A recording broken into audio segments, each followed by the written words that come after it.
আমাদের অর্থের অধ্যায়ের আরেকটি গুরুত্বপূর্ণ প্রশ্ন হলো দাম স্তর ও অর্থের মূল্যের মধ্যে সম্পর্কটা কীরূপ। দাম স্তর আমাদের অর্থের মূল্যের সাথে সম্পর্কটা কীরূপ। অর্থের মূল্য দাম স্তরের মধ্যে অর্থের মূল্য ও দাম স্তরের মধ্যকার যে সম্পর্কটা সেটা বিপরীতমুখী সম্পর্ক রয়েছে। অর্থের মূল্য ও দাম স্তরের মধ্যে বিপরীতমুখী সম্পর্ক রয়েছে।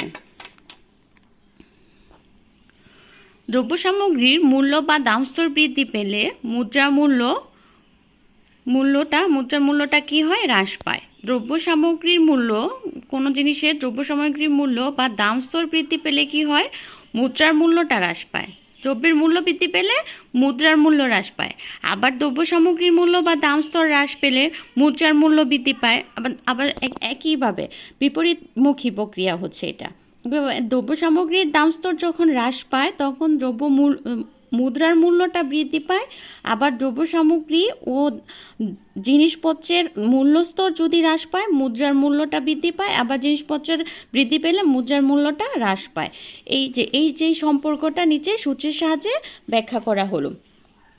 দেখো, তার মানে কি দাম স্তর আমাদের কি চাইছে? প্রশ্নটা হচ্ছে দাম স্তর ও অর্থের মূল্যের মধ্যে সম্পর্ক কীরূপ। আমাদের এক কথায় উত্তর হচ্ছে দাম স্তর ও অর্থের মূল্যের মধ্যে সম্পর্কটা হচ্ছে বিপরীতমুখী। দাম স্তর যে দিকে যায় তার উল্টা দিকে যায় হচ্ছে আমাদের মূল্যস্তর। দাম স্তর বৃদ্ধি পেলে মূল্যস্তর হ্রাস পায়, আবার মূল্যস্তর বৃদ্ধি পেলে দাম স্তরটা হ্রাস পায়।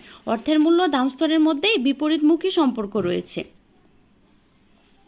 আর এই সম্পর্কটা আমরা সূত্রের মাধ্যমে বিএম সমান P/1, যেখানে বিএম সমান হচ্ছে মুদ্রার মূল্য, বিএমটা হচ্ছে মুদ্রার মূল্য আর পি হচ্ছে দ্রব্যের দাম। নর্মালি পিটা হচ্ছে প্রাইস, হচ্ছে দ্রব্যের দাম। এক্ষেত্রে দাম স্তর পি বাড়লে আমাদের দাম স্তরটা যখন পি বাড়ে মুদ্রার মূল্য বিএম, মুদ্রার মূল্যটা বিএম হ্রাস পায়।